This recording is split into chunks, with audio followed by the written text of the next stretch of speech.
following me. It was just so apparent that you couldn't even like look away. And I had to, even if you tried. and I had to deal with it. I was forced to deal with it. And I'm not going to lie, as frightening and as scary as it was, because so much of me was like, yo, I just want this shit to go down just a little bit because it's too much. And I don't like the way that I feel. It didn't even stop. It didn't stop. But I started to realize, I was like, this is why I came. This was the point. The point was to get over that fear, the fear that I have about dying, the fear that I have about being worthy, being good enough. All my fears were culminating to like, because I got to a point where first thing that hit me was I'm going to die, right? And I don't want to die. And am I going to take my life? My father took his life when he was this age and I'm this age. Am I going to take my life? I'm only a few years away from that. All these thoughts in my mind and they're coming like that fast. And then I'm like, well, but then what is being alive? Like, am I dying now? Is this killing me now? Am I dying? And I'm thinking about this and I'm like, I keep going down this thought and I'm like, well, I get to this point where I start to realize like, cause I'm going in so many circles that I'm like, okay, like the only way to relax myself is to start answering these questions. What happens if I die? And if I die, like, then what? What was your answer to that? What happens if I die? Yeah. Nothing. Like it was okay. So this is the thing I want to get into. The first thing I started to realize after, this didn't happen in my trip.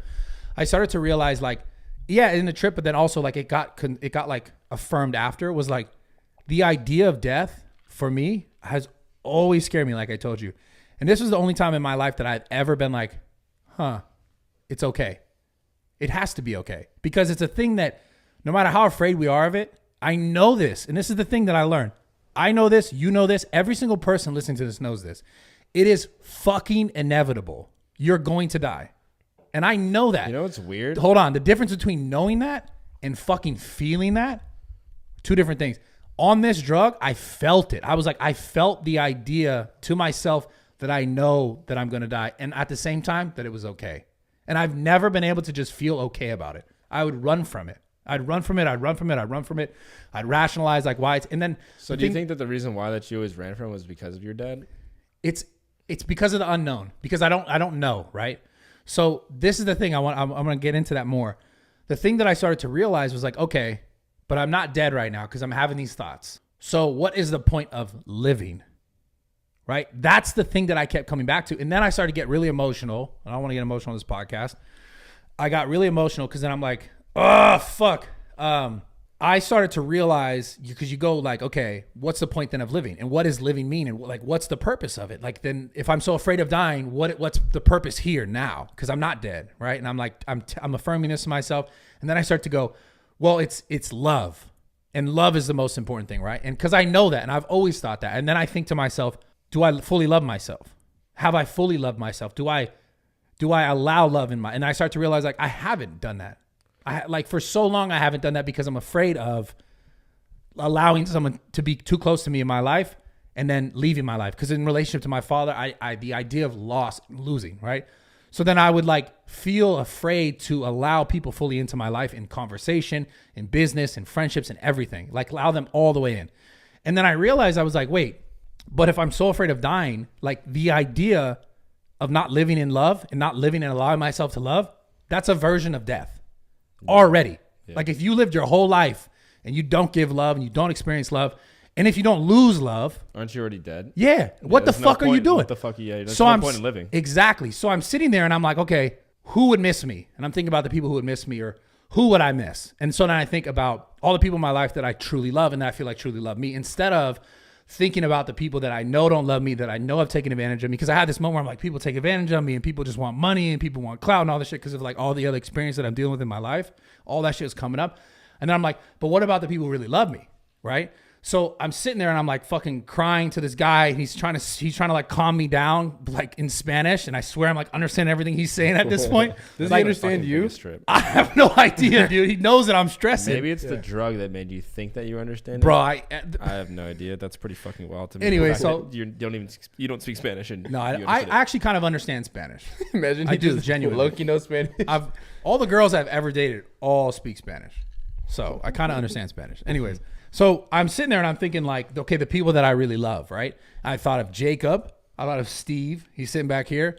I thought of my mom. I thought of Bam. I thought of the people close in my life. And then I'm thinking like, well, I don't tell those people I love them enough. I don't let those people know how much I appreciate them because I'm afraid. And then I'm like, well, because I'm afraid I'm not going to then live my life. Afraid of what? Are you afraid to tell people you love them? I don't. So it's the idea of like being too afraid to let someone know how much you appreciate them. And this is the craziest thing that makes no sense, right? And this is what I started to realize. To let someone know that you truly appreciate them, because if you do, they're just going to leave you. They're just going to leave me. Not because I let them know that. I feel that. But just because that's how people are, and that's how I've been taught my whole life, that people just leave you no matter how much you love them. Because the people that you've loved in the past. And who have left me. And people who have taken advantage of me, people who have used me, people who have done everything in their power to take, and then leave. And use me for their benefit and leave, right?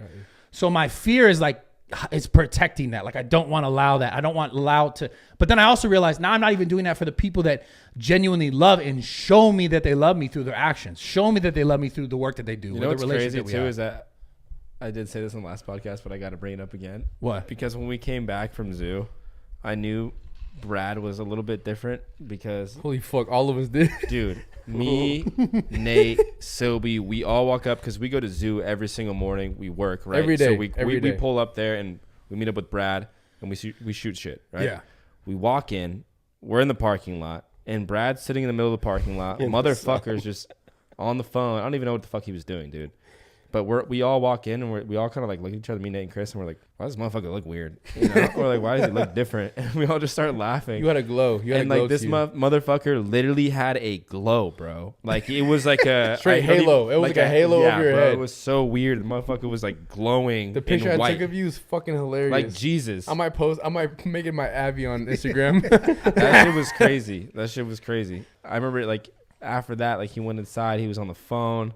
He was talking on the phone, and usually he's like just not in the greatest mood when he's on the phone because it's like some bullshit negativity. Business shit. But this dude is on the phone, and he's like, I don't know who he's on the phone with, but he was extremely positive. He's like, hey, man, I appreciate you so much. Thank you so much. Like, I really appreciate you, man. And he goes outside. He's like walking, like fucking got a little skip you had a little step. Yeah, you got a strut Bro, to you. Straight up. I was like, what in the fuck is going on? And I looked at Nate and Chris, and I was like, this is not normal, bro.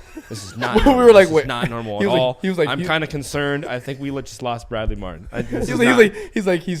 He's still tripping, I think. Yeah, I was like, bro, he's still tripping for sure.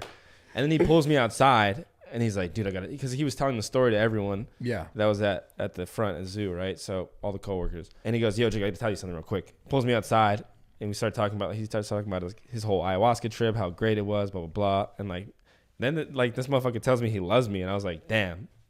That's dope. Because like I've been working for so long, and that I appreciate that so much. Yeah, I was Jacob, like, damn, dude. Because I would work so hard, and then Brad would just be like, Yeah. hell yeah, dude. Dope. Good job. Yeah.